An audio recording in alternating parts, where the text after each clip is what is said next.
चुड़ैल ने की करवा चौथ पर चांद की चोरी। याने ये चंद्रदेव के का हुई गईल। ये मन को जे भरतपुर गानगन के बीच आपन रोशनी फैलावत भूल गए हैं का। हाँ कगनू, लगता है किसी चांडाल चुड़ैल ने ही चांद पर कब्जा कर लिया है, क्योंकि चांद केवल महीने में अमावस के दिन में ही नहीं दिखता, पर अंधेरे में भी चांद का निकलना चिंता का भारी विषय बन गया है। चांद का उजियारा ही तो रात को काली बदरी को मिटाता है। सो तो है, बाकी हम मामूली मानस चांद के चर्चा करे के सिवा कर भी का सकत हैं।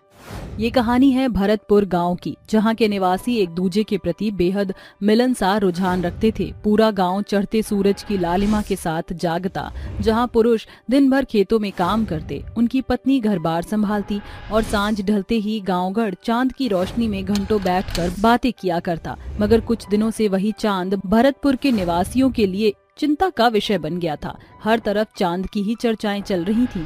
दरअसल कुछ दिनों से भरतपुर की धरती पर चांद की चमक नहीं पड़ी थी। गांव के कुएं पर औरतें बातें कर रही हैं। अरे राधा, रेवा, तुम सभी औरतों ने करवा चौथ की खरीदारी कर ली क्या? करवा चौथ की बेला आने में बस कुछ ही वक्त बचा है। क्या बात है, करवा चौथ के नाम पर तो सुहागन औरतों का चेहरा खुशी से खिल उठता है, फिर भी तुम सभी के चेहरे फीके क्यों पड़े हैं? लगता है तूने इस बात को बिसार दिया है कि चांद को देखे बरस बीत चुका है। जब करवा चौथ का चांद ही निकलेगा नहीं तो कैसे सिद्ध होगी हम सुहागन औरतों का पर्व? हाँ, चांद के अचानक ओझल हो जाने से सभी के चितवन चिंता से भर गए हैं। जैसे जैसे करवा चौथ की बेला पास आती जा रही थी, चांद को लेकर सभी औरतों की चिंता बढ़ती ही जा रही थी कि देखते ही देखते करवा चौथ का दिन भी आ गया। सभी सुहागन सरगी के साथ करवा चौथ का निर्जला उपवास धरती हैं। फिर सांझ होते ही सभी के सभी सजना संवरना शुरू करती हैं। उनके माथे पर लगी लाल सुर्ख बिंदी, मांग में सिंदूर, पैरों में महावर, आंखों में कजरा, बालों में गजरा था। 16 श्रृंगार उनके सुहागन स्वरूप को साझा कर रहा था। सभी औरतें दीवट पर बैठी चांद के निकलने की बाट जोहती हैं। करवा चौथ के हर एक बरस हम बहनों के बीच सजने संवरने की होड़ होती थी कि चांद की रोशनी में हमारा चेहरा चमके, मगर अब के बरस तो चांद की ही चिंता है। अचानक एक चुड़ैल बादल पर सवार होकर आसमान के बीचों बीच उड़ती, दांत पीसती हुई उन्हें चांद ना निकलने का पैगाम सुनाती है। भरतपुर गांव में अब चांद कभी नहीं निकलेगा। बगैर चांद देखे तुम में से किसी भी सुहागन का करवा चौथ का व्रत सफल नहीं होगा। ये अंधेरा अब हर एक करवा चौथ पर ऐसे ही कायम रहने वाला है, क्योंकि ये चांद मुझ चुड़ैल के पास है। वो लौट आई है, हमें इसी पलछिन ये संदेश पुरोहित जी तक पहुंचाना होगा। चलो। सभी औरतें टोली बनाकर गांव के पुरोहित के पास आकर चांद चोर चुड़ैल की चर्चा करती हैं। एक बार फिर भरतपुर गांव उस चुड़ैल की चपेट में आ चुका है। कितनी मुश्किलों के बाद भरतपुर गांव उस चुड़ैल के चंगुल से उभरा था। आखिर क्या है चांद चोर चुड़ैल के बीते दिनों की कहानी, ये जानने के लिए चलते हैं कहानी में पीछे। साइकिल सवार बब्बन देर रात जंगल के रास्ते भरतपुर की ओर बढ़ रहा था। उजरिया रात में डगर चले के अपना ही मजा है। अचानक पायल के खनकने की आवाज के साथ बब्बन की नजर एक सुंदर युवती पर पड़ती है। ई 14 के चांद में ई गोरिया का करत है। बब्बन को ये खबर ना थी कि वह युवती एक चुड़ैल है। वह अपनी अदाओं से उसे रिझाना शुरू करती है। बब्बन गुनगुनाते हुए उसके पीछे पीछे चलता है। एक चतुर नार करके सिंगार, हमारे मन के द्वार में घुसत जाता, हम मरत जाता। जंगल के बीचों बीच आकर चुड़ैल अपने असली रूप में आ जाती है, जिसे देखकर बब्बन जमीन पर चित हो जाता है। क्या हुआ प्रीतम प्यारे, मुझसे दूर दूर क्यों भाग रहे हो? कुछ पल चिन पहले तक तो मैं तुम्हें 14 का चांद लग रही थी। तू 14 का चांद नहीं बल्कि चुड़ैल है, चुड़ैल। मैं चुड़ैल, मैं कब से भूख से बिलबिला रही थी और फिर मुझे तू दिखा। ये चांद की रोशनी तो मेरा चेहरा चमकाती है, जिसे मैं मर्दों को अपने जाल में फंसाकर शिकार साधती हूँ। ये बोलकर चुड़ैल बब्बन को मारकर अपनी भूख मिटाकर कहती है। इन भरतपुर के बेवकूफ को अब तक इस बात की खबर नहीं कि बरसों से मुझ चुड़ैल ने इस जंगल में अपना बसेरा बना रखा है और हर 14 के चांद पर इन चांद की रोशनी से मेरा चेहरा चमक उठता है, जिसे मैं सुंदर बनकर शिकार साधती हूँ।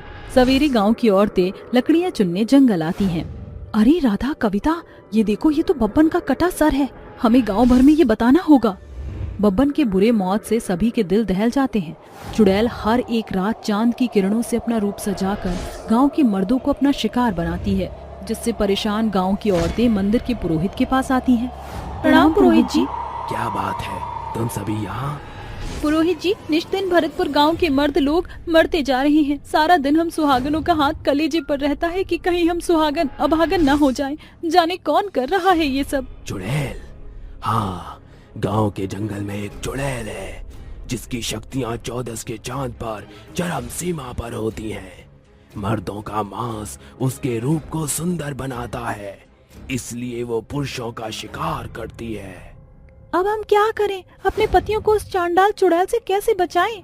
विश्वास से भरी एक सुहागन चाहे तो अधोलोक से भी अपने पति के प्राण खींच लाती है। 2 दिनों बाद करवा चौथ है। उस रोज भी चुड़ैल चांद की रोशनी की आतुरता में जरूर आएगी। फिर जैसे ही तुम छलनी से उस छलायन को घेरोगी, उसकी शक्तियां समाहित इस करवा चौथ के दिन उसका दाह संस्कार कर देंगी। देखते ही देखते 2 दिन बाद करवा चौथ का त्योहार आता है। सभी औरतें 16 श्रृंगार में सज धज कर गाँव के प्रांगण में जमा हो जाती हैं। जैसे ही चांद निकलता है, चुड़ैल उड़ते हुए चांद की रोशनी को देखकर बाहर आती है। उसी पलछिन सभी औरत उसे गोल घेरे में बांध देती हैं। तेरा खेल खत्म चुड़ैल। तुम सुहागन औरतों ने षड्यंत्र रचा। मैं लौट कर आऊंगी, जरूर आऊंगी। पुरोहित चुड़ैल को जंगल में बंधक बना देते हैं, मगर कुछ ही दिनों बाद जब एक राहगीर उस जंगल से गुजरता है, चुड़ैल चीखती हुई बाहर आती है। मैंने कहा था मैं लौट कर जरूर आऊंगी। अब मैं भरतपुर गांव की सभी सुहागनों को अभागन बना दूंगी। मैं इस चांद को चुरा लूंगी। अब इस गांव में कोई भी कभी भी करवा चौथ नहीं मनाएगा। ये मुझ चुड़ैल का अंधेरा कायम होगा। इस तरह प्रतिशोध की आग में जल रही चुड़ैल आसमान से चांद की चोरी कर लेती है। अब क्या होगा? बगैर चांद देखे हमारा करवा चौथ कैसे सफल होगा? ढांढस बांध कर चौथ माता को स्मरण करो। चुड़ैल ने चंद्रदेव को जहाँ भी लुकोया होगा वो चमक उठेंगे। सभी औरतें ऐसा ही करती हैं। वह चौथ माता को स्मरण करती हैं। उसी बीच जंगल से चांद की चमक लौवित होकर आसमान की ओर बढ़ने लगती है। तभी चुड़ैल कहती है, ये चांद तो बड़ा चिंदी चोर है। भाग कहाँ रहा है? रुक वरना। अचानक चौथ माता प्रकट होती हैं और चुड़ैल पर अपना कोप बरसाती हैं। छोड़ दे मुझे वरना। कदापि नहीं। बस चुड़ैल, तेरे पापों का घड़ा फूट चुका है। आज इस करवा चौथ की बेला पर तूने चौथ के चांद को चुराकर प्रकृति से छेड़छाड़ किया, इसलिए आज ये चांद तुझे ले डूबेगा। करवा चौथ का चांद आग के गोले में बदलकर चुड़ैल को तार बघार कर देता है और चांद एक बार फिर अपने स्थान पर स्थिर हो जाता है। अंत में चौथ माता सुहागनों को आशीष देती हैं। इस करवा चौथ की बेला पर मैं तुम सुहागनों को सदा सौभाग्यवती होने का आशीष देती हूँ। जय चौथ माता की। इस तरह एक बार फिर बुराई पर अच्छाई की जीत होती है। सभी सुहागन चांद को अर्घ देकर अपना व्रत पूरा करती हैं। उस रोज से आज तक चांद अपनी चमक से भरतपुर गांव को उजियारा कर रहा है। एक घना जंगल था जहाँ 2 चुड़ैलें काफी समय से रहा करती थी। पायल, जो कि बहुत अमीर चुड़ैल थी, आलीशान घर में रहती थी। वहीं उसकी सहेली चारू अपने पति राजन के साथ झोपड़पट्टी में रहकर चूल्हे पर ही खाना बनाया करती थी। साथ ही राजन का कोई अच्छा काम भी नहीं था। चुड़ैल और भूत बनने के बाद भी उन्हें कोई शक्ति प्राप्त नहीं थी, जिसकी वजह से वो आम गरीबी में जी रहे थे। कार्तिक मास का करवा चौथ का त्योहार नजदीक था। चुड़ैल पायल प्रीता से बात कर रही थी। तभी चारू चुड़ैल आकर कहती है, अरे चुड़ैल पायल, कैसी है तू? अरे प्रीता, तुम भी यही हो? हाँ, मैं तो ठीक हूँ। मेरे महंगे कपड़े देख ले। ये देख, मेरा सोने का हार कल ही मुझे रमेश ने लाकर दिया है। और ये क्या, तेरे कानों में, गले में कुछ भी नहीं है। तेरे हाल मुझे बुरे लग रहे हैं। अब क्या करूं? उनका काम चल ही नहीं रहा है, तो हाल तो ऐसे ही होगा ना।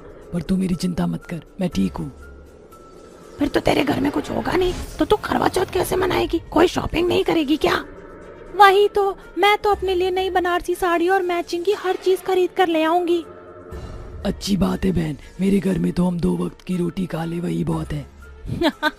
ये तो तूने बिल्कुल सही बोला। तेरे पति का काम ठीक से चले, जब तो तू ऐसे ऐशो आराम कर पाएगी। चलो अच्छा है, मेरे पति मेहनती हैं, इसलिए हम पर धन दौलत गाड़ी सब है। चल ठीक है, अब मैं चलती हूँ। अगले दिन चुड़ैल अपने पति राजन से कहती है, सुनिए जी, आपको काम मिला या नहीं मिला? मैं कोशिश तो कर रहा हूँ, लेकिन मुझे कहीं भी काम नहीं मिल रहा और मैं लोगों को मारकर या उनके घर में चोरी करके पैसे नहीं ला सकता। मैं मेहनत ही करूँगा। मैं जानती हूँ आपको ये सब कहने की कोई जरूरत नहीं है। मैं भी आपका हाथ बटाना चाहती हूँ, इसलिए मैं कोई काम ढूंढ लूंगी आज। अरे पर तुम मेरे रहते ऐसे क्यों करोगे? मैं कितना बेकार और गरीब हूँ। क्यों तुमने मुझसे शादी की? मैं तुम्हें तुम्हारे करवा चौथ के लिए कुछ दिला भी नहीं सकता। मेरे हाथ में फूटी कौड़ी नहीं है। आप चिंता मत कीजिए, मुझे आप पर भरोसा है। हमें कुछ ना कुछ तो काम मिल ही जाएगा। ये कहते ही चारू काम की तलाश में निकल जाती है तो बाजार में उसे पायल चुड़ैल मिलती है। अरे तुम यहाँ से कहाँ जा रही हो? मैं काम की तलाश में जा रही थी। और पायल तुम? यार तुझे बताया था ना, करवा चौथ है तो मुझे महंगी सी साड़ी खरीदनी थी। ऐसा कर, तू भी मेरे साथ चल, और अकेले मैं पसंद नहीं कर पाऊंगी। अरे पायल, लेकिन मुझे काम की तलाश में जाना था। अरे तू चिंता क्यों करती है, मैं तुझे काम ढूंढवाने में मदद करूंगी। ये कहते ही चुड़ैल उसे कार में बैठाकर मॉल में ले जाती है जहाँ एसी की ठंडी हवा आ रही थी। तभी चारू चुड़ैल कहती है, अरे पायल चुड़ैल, तू मुझे कहाँ ले आई है? यहाँ तो मुझे बहुत ठंड जैसा लग रहा है, बिल्कुल कश्मीर की तरह। मुझे पता था कि तुम जैसे गरीब, मेरा मतलब तू गरीब है तो यहाँ कभी मॉल में आई ही नहीं होगी। तुझे नहीं पता, यहाँ पर ना पूरे मॉल में एसी लगा होता है तो कश्मीर जैसा ही लगता है। खैर मेरे घर में भी यही है, पर तेरे घर में तो शायद पंखा होगा या वो भी नहीं। अरे पंखा लेकर क्या करना जब हाथ से हवा कर लेते हैं और झोपड़ी के बाहर खटिया डालकर सो जाते हैं। जंगल में तो ठंडी हवा रहती ही है। ओह, तुझे मच्छर नहीं काटते क्या? मच्छर तो मेरा अभी भी खून पीते हैं। अरे नहीं, मैं उनकी सिट्टी पिट्टी गुल कर देती हूँ और नीम की डंडी अपने पास रख लेती हूँ जिससे वो मच्छर नहीं काटते। तू तो गरीब वाले सारे तौर तरीके जानती है। मेरे पास तो हर चीज की सुख सुविधा है। ठंडा पानी के लिए फ्रीजर, कार भी है, लेकिन आज मैं कार से नहीं आई। पता तो है तुझे, इस पूरे जंगल में सबसे ज्यादा अमीर चुड़ैल मैं ही हूँ। हाँ यार जानती हूँ। अब जल्दी से साड़ी ले ले, मुझे जाना है। तभी पायल उसे महंगी महंगी साड़ियाँ दिखाकर जलाती है, साथ ही अनजान बनकर उसकी गरीबी का मजाक भी बनाती है। लेकिन चारू चुड़ैल उसकी किसी भी बात का बुरा नहीं मानती है। अरे वाह, ये तो बहुत सुंदर साड़ी है। 8,000 से ऊपर की तो है ना भूत भैया? हाँ हाँ मैडम, मेरे पास तो 20,000 वाली साड़ी भी है, दिखाऊं क्या? अरे दिखाओ दिखाओ दिखाओ। ये देखिए, खास हाथ से तैयार की गई है ये साड़ी। ये तो बहुत महंगी साड़ी है, इतने में तो मैं अपने घर में बहुत सारा सामान ले आती। हाँ तुमने सही कहा, पर मैं इतने पैसे सिर्फ एक साड़ी पर खर्च कर रही हूँ। मैं तो कहती हूँ, मैं किसी और के यहाँ जाने की क्या जरूरत है? मेरा घर इतना बड़ा है कि मुझसे सफाई नहीं होती, मेरी नौकरानी भी नहीं आ रही। ऐसा करो, तुम मेरे घर पर साफ सफाई कर दिया करो, खाना भी बना दिया करो। उसका जो पैसा बनेगा वो मैं तुम्हें दे दूंगी। क्या सच में तुम मुझे अपने घर पर काम करवाओगी? इसका मतलब मुझे काम मिल गया। हाँ, इतना तो मैं तेरे लिए कर ही सकती हूँ, तुझे कहीं और जाने की जरूरत भी नहीं है। अगले दिन ही चारों चुड़ैल पायल के घर जाकर झाड़ू पोछा, बर्तन, कपड़े धोने और खाना बनाने का काम करती हैं। तो सफाई देखकर पायल कहती है, अरे वाह, तुमने तो बहुत अच्छे से सफाई की। ये लो तुम्हारे आज के पैसे। शुक्रिया पायल, कम से कम इन पैसों से मैं पूजा का सामान तो खरीद लूंगी। वहां से आने के बाद चारू पूजा का सामान ले लेती है और घर आकर कहती है, ओहो, पूजा का सारा सामान लिया है, लेकिन चलनी तो लाना ही भूल गई। अब तो पैसे भी नहीं बचे। अगले दिन करवा चौथ का दिन था। सभी चुड़ैलों ने गजरा लगाकर नई नई महंगी साड़ी पहनी थी, जेवरात पहने हुए थे। किसी ने सोने की अंगूठी तो किसी ने चांदी की पायल। लेकिन चारों वही अपनी फटी पुरानी साड़ी में थाली में पूजा का सामान लिए पायल के पास आ गई। तो पायल ने उसे इस हालत में देखकर कहा, अरे ये क्या, मैंने तुम्हें पैसे दिए थे, फिर भी तुम ये फटी पुरानी साड़ी पहन कर आ गई। हाँ पायल, ऐसी साड़ी का क्या करती जिसकी वजह से मेरी पूजा का सामान नहीं आ पाता और मैं करवा चौथ का व्रत नहीं रख पाती। इसके लिए तो सच्ची श्रद्धा से पति की दीर्घायु का व्रत करना चाहिए। करवा माता महंगी साड़ी से थोड़ी ना प्रसन्न होंगी। आजा कथा सुनते हैं। अरे ये क्या चारू, आज के दिन तो कम से कम ठीक से तैयार हो जाती, वही गंदी सी साड़ी में है तू यहाँ क्यों आई है? देख, हम सब महंगी साड़ी और ज्वेलरी से लदे पड़े हैं, कैसे रहती है तू ऐसे? देख चारू, यहाँ बहुत सारी सहेलियां आई हैं और मैं नहीं चाहती कि हमारी पूजा में तेरी गरीब सूरत की वजह से कोई बाधा आए। तुझे कथा सुननी है तो तू किसी अपने जैसी गरीब चुड़ैल के पास चली जा। यहाँ माता बेशक बाद में आई हो। तू कहती है तो मैं चली जाती हूँ, पर अपनी अमीरी का इतना भी घमंड नहीं करना चाहिए कि तुझे शर्म के मारे अपनी गरीब सहेलियों को दरवाजे से लौटाना पड़े। कोई बात नहीं, मैं अकेले कथा सुन लूंगी। ये कहकर चारू चुड़ैल अपने घर जाकर हाथ में चावल लिए अकेले कथा पढ़कर खुद सुन लेती है। वहीं पायल और प्रीता अपनी सहेलियों के साथ करवा चौथ की कथा सुनती है। रात को चंद्रमा निकल आता है और राजन कहता है, अरे चारों तुम उदास क्यों हो? चलो चांद निकल आया है, अपना उपवास खोलो। कैसे उपवास खोलो जी? मेरे पास इतने पैसे नहीं थे कि मैं चंद्रमा और आपको देखने के लिए चल नहीं ला सकूं। अरे बस इतनी सी बात, रुको मैं कुछ लेकर आता हूँ। ये कहकर वो अपने घर की खिड़की में लगी जाली को निकाल लेता है और कहता है, ये देखो, इस जाली से तुम चांद को भी देख पाओगी और मुझे भी, तो तुम्हारा व्रत पूरा हो जाएगा। और रुको, मैंने तुम्हारे लिए गजरा बनाया है, कुछ फूल चुनकर। अरे वाह, ये तो बहुत सुंदर है। ये कहते ही चारू उस जाली से ही पहले चंद्रमा और फिर राजन को देखकर करवा चौथ की विधि करती है, उसकी आयु की प्रार्थना करती है। हे करवा माता, मेरे पति की हमेशा की तरह यूं ही दीर्घायु बनाए रखना। राजन, मैं आपके साथ गरीब जीवन भी बिता सकती हूँ। ऐसे ऐशो आराम का क्या फायदा जिसमें लोगों को अपनी अमीरी पर घमंड हो जाए। तुम सही कहते हो, मेरे भी कुछ दोस्तों ने मेरी गरीबी की वजह से मुझे ठुकरा दिया और बात नहीं करते। तभी करवा चौथ के दिए लगाने से पायल के पूरे घर में आग लग जाती, जिसमें उसके पति का हाथ जल जाता है। तो वो रोते हुए चारू से मदद मांगती है। चारू, मैं तो बर्बाद हो गई, मेरा घर खाक हो गया। तुम जल्दी से कोई असरदार दवाई बना दो, मेरे पति का हाथ जल गया पूरा, मुझे माफ कर देना चारू। मैंने तुम्हारी गरीबी का बहुत मजाक उड़ाया, लेकिन आज मेरे पास वही पैसे नहीं है और मुझे तुम्हारे पास आना पड़ा। कोई बात नहीं, तुम चिंता मत करो, मैं अभी लेप बनाती हूँ। इस तरह पायल का अमीरी का घमंड चकनाचूर हो जाता है और वो भी गरीब का जीवन व्यतीत करती है। गांव में सभी लोग चुड़ैल के खौफ से सहमे हुए थे। वहीं वो चुड़ैल फिर से आ जाती है और कहती है, गांव वालों, मैं तुम्हें मार मार के कीमा बना दूंगी, मार डालूंगी, कोई नहीं बचेगा, मेरे वार से सब मरेंगे।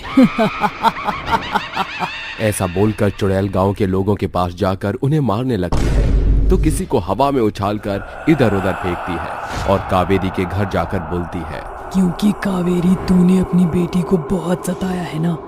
सौतेली माँ होने का बड़ा अच्छा फर्ज निभाया तूने। चुड़ैल, कौन हो तुम और यहाँ क्यों आई हो? मैं तुझे मारने आई हूँ। आहाना के साथ तूने ठीक नहीं किया बिल्कुल भी। चुड़ैल उससे बोलती है। इतने में आहाना हाथ में झाड़ू लेकर आती है और बोलती है, माँ, मैंने सारी जगह झाड़ू पोछा कर दिया, अब तो खाना दे दो मुझे। आहाना, अब से तुम्हें कावेरी का कोई काम करने की जरूरत नहीं है। कौन हो तुम? प्लीज मुझे माँ की तरह मत मारना, मैं तो तुम्हारा सारा काम करूंगी। आहाना, मुझसे डरो मत, मैं तुम्हें कुछ नहीं कहूंगी। कावेरी तुम्हें मार पीट कर तुमसे काम कराती थी ना, बोलो, बताओ मुझे। हाँ, कावेरी माँ बहुत मारती हैं। मुझसे बहुत बड़ी गलती हो गई, मुझे माफ कर दो आहाना बेटी, मुझे माफ कर दो। अब मैं तुम्हारे साथ ऐसा नहीं करूंगी, प्लीज मुझे इस चुड़ैल से बचा लो। तू कितनी भी कोशिश कर ले, बचेगी नहीं। तरस नहीं आया तुझे एक बार भी कि अपनी फूल जैसी बेटी को तूने इतना डरा के रखा है कि तू उसे काम करने पर ही खाना देती है। पर अब मैं तुझे नहीं छोड़ूंगी, तुझे मरना ही होगा। ये बोलकर चुड़ैल कावेरी को जान से मार डालती है और उसके हाथ पैरों को नदी में बहा देती है। इस तरह चुड़ैल गांव में सौतेली माँ को ढूंढ ढूंढ कर मारती थी। इससे गांव में उस चुड़ैल की दहशत फैल जाती है। वहीं वो कांता और मोहन के पास जाती है और कांता को कहती है, क्यों कांता, कैसी है तू? चुड़ैल, तुम तो वही चुड़ैल हो ना जो सौतेली माँ को मार रही है, इसलिए तुम मेरे पास आई हो। अरे कांता, तू बड़ी चतुर निकली, फिर तो तुझे ये भी पता होगा कि मैं तुझे मारने आई हूँ। मुझे मारने? पर क्यों? मैंने तुम्हारा क्या बिगाड़ा है? तूने ही तो सब बिगाड़ा है मेरा। लेकिन चिंता मत कर, मैं तुझे इतनी आसान मौत नहीं दूंगी। तेरे लिए थोड़ा डिस्काउंट ऑफर है। कैसा डिस्काउंट ऑफर? बड़ी तलब हो रही है तुझे अपना डिस्काउंट सुनने की, तो सुन पहले। तू मुझे खुश करेगी। चल गाना गा, आंखें क्या फाड़ के देख रही है, गा चुपचाप। हाँ हाँ, मैं गाती हूँ। तेरा बीमार मेरा दिल, मेरा जीना हुआ मुश्किल, करूँ क्या, हाय हाय। जरा मजा किरकिरा कर दिया बेसुरा गाकर। अब नाच कर दिखा मुझे, लेकिन गाना मैं गाऊंगी। आहा रात जवा है, तू भी यहाँ है, मैं भी यहाँ हूँ, मौसम सही है। नाच मेरी लैला, लैला नाच मेरी लैला। चुड़ैल के गाना गाते हुए कांता नाचने लगती है। तभी चुड़ैल उसकी गर्दन पकड़कर हवा में उठा लेती है और कहती है, तुझे तो न गाना आता है न नाचना। अगली बार अच्छे से तैयारी करके रखना, मैं तेरा डांस देखने फिर आऊंगी। ये बोलकर चुड़ैल उसे जमीन पर पटक कर चली जाती है। इस तरह वो गांव के सौतेली माँ को अपना मोहरा बनाती है। कुछ दिन बाद वो कांता मोहन के पास फिर जाती है और दोनों को गिरा गिरा कर मारती है। तो कभी उन्हें गेंद बनाकर हवा में उछालती है और कहती है, आज मुझे तुम्हारे साथ खेलकर बहुत मजा आया। अब मैं चलती हूँ, इसी तरह वापस आती रहूंगी। चुड़ैल चली जाती है और जमीन पर पड़े हुए जख्मी हालत में मोहन कांता को कहता है, ये कौन चुड़ैल है जो हमारे पीछे नहा धोकर पड़ी है? क्यों तुम्हें सताती है और इस बार मुझे भी मारने आ गई? मुझे कुछ नहीं पता मोहन जी, मुझे बहुत डर लग रहा है। हमें कुछ करना होगा। मैं एक तांत्रिक बाबा को जानती हूँ, वही अब इस चुड़ैल को पकड़ सकते हैं। हाय कितना मारा चुड़ैल ने मुझे, हाय मेरी कमर। कितना मारा का क्या मतलब? तुमसे ज्यादा उसने मुझे जमीन पर पटका है और तुम्हें अपनी कमर की पड़ी है। आप तो चुप ही रहो जी, मैं ही तांत्रिक को लेकर आती हूँ। कांता तांत्रिक को बुलाकर लाती है, जहां वो कई मंत्रों का उच्चारण करके चुड़ैल को अपने वश में कर लेता है और उसे छड़ी मारते हुए कहता है, बता चुड़ैल, बता क्यों इन पति पत्नी के पीछे पड़ी है और बाकी औरतों की जानें ले जा रही है? बता वरना। तांत्रिक इतना कहकर उसे जोर से छड़ी मारता है और चुड़ैल जमीन पर गिर पड़ती है और रोते हुए कहती है, बताती हूँ, मैं सब बताती हूँ। ये पति पत्नी मेरे पिता और सौतेली माँ है, जिसने मुझ पर बहुत अत्याचार किया। आज से 3 महीने पहले की बात है। मैं अपनी सुमन माँ के साथ बहुत खुश थी, वो भी मुझे बहुत प्यार करती थी। वही मेरे पिता मोहन नशे के दुत में रहते थे। उन्हें कभी एहसास नहीं हुआ कि उनकी एक बेटी और पत्नी भी है। उन्होंने हमारा कभी ख्याल नहीं रखा, ना हमसे प्यार किया। फिर एक दिन माँ को खांसते खांसते मुंह से खून निकलने लगा। मैं उन्हें जल्दी से डॉक्टर के पास ले गई, लेकिन कुछ देर बाद डॉक्टर ने मुझसे कहा, सॉरी, हम तुम्हारी माँ को बचा नहीं पाए। वो यहाँ आने से पहले ही मर चुकी थी। नहीं डॉक्टर, ऐसा मत कहिए, प्लीज मेरी माँ को बचा लीजिए। उनके अलावा मुझे कोई नहीं है मेरा। बेटा संभालो खुद को। कुछ दिन बीतते हैं। शिवानी अपने पिता को खाना बनाकर देती है तो वो फेंक देता है और नशे में बोलता है, मेरे को यह नहीं दारू मांगता है, ला मेरे को दारू का पैसा दे। पिताजी आपने ये क्या हाल बना रखा है, और ये खाना क्यों गिरा दिया? अब कुछ है भी नहीं घर पर। मुझे उल्टा बोलेगी, अपने बाप को सिखाएगी, अभी बताता हूँ तुझे। ये बोलकर मोहन शिवानी को धक्का दे देता है और घर से चला जाता है। शिवानी रोती रहती है। शाम को मोहन जब वापस आता है तो वो कांता नाम की औरत से शादी करके आता है। ये देख शिवानी बोलती है, पिताजी आपने क्या किया? माँ को गए हुए अभी 10 दिन हुआ और आपने दूसरी शादी कर ली, ये ठीक नहीं किया। ए लड़की, अब क्या तेरा बाप तेरी सुनेगा? जा यहाँ से जाकर मेरे लिए कुछ ठंडा लेकर आ। आज से मैं तेरी माँ हूँ और तू मेरा हर कहना मानेगी, समझी? हाँ माँ, मैं अभी आपके लिए कुछ लाई। ये बोलकर शिवानी अपनी सौतेली माँ को शरबत देती है, जिसे पीकर कांता गुस्से में आकर गिलास फेंकती है और बोलती है, ये इसे शरबत कहते हैं क्या? ठंडा भी नहीं है, मनहूस कहीं की, सही से कुछ करना भी नहीं आता। ये बोलकर कांता उसे धक्का मार देती है। बस उसी दिन से कांता शिवानी पर अत्याचार करने लग जाती है। कभी उसे 3-4 दिन तक खाना नहीं देती तो कभी उससे पूरे घर का काम करवाती, बर्तन झाड़ू पोछा सब। फिर शिवानी की तबीयत खराब हो जाती है और रोते हुए वो कुएं के पास जाकर कहती है, माँ, सुमन माँ मुझे अकेला छोड़कर क्यों चली गई? आपके सिवा यहाँ मुझे कोई प्यार नहीं करता। नई वाली माँ भी बहुत मारती है, खाना भी नहीं देती, और अब मुझे बुखार है तो दवाई भी लाने नहीं दी। माँ, मुझे आपकी बहुत याद आ रही है, इसलिए मैं आपके पास आ रही हूँ माँ। ये कहकर मैंने पास के कुएं में कूदकर मेरी जान दे दी, जिसके बाद मैं चुड़ैल बन गई और अपना बदला लेने के लिए यहाँ फिर लौट आई। इसलिए मैं छोड़ूंगी नहीं, भले ही मेरे माँ बाप क्यों ना हो। बेटा, मुझसे गलती हो गई, माफ कर देना हमें। हम तुझे समझ नहीं पाए, न पहचान पाए, हमें माफ कर दे शिवानी बेटा। शिवानी बेटा, अपने पिताजी को तो माफ कर दे, छोड़ दे शिवानी बेटा, हमें मत मारो। नहीं, नहीं छोड़ूंगी मैं किसी को। सर, आप दोनों ने मुझे तड़पाया है, उसी तरह मैंने आपको भी तड़पाया और अब मैं मार डालूंगी, इसलिए मरने के लिए तैयार हो जाओ। बाबा, तांत्रिक बाबा, हमें बचाओ।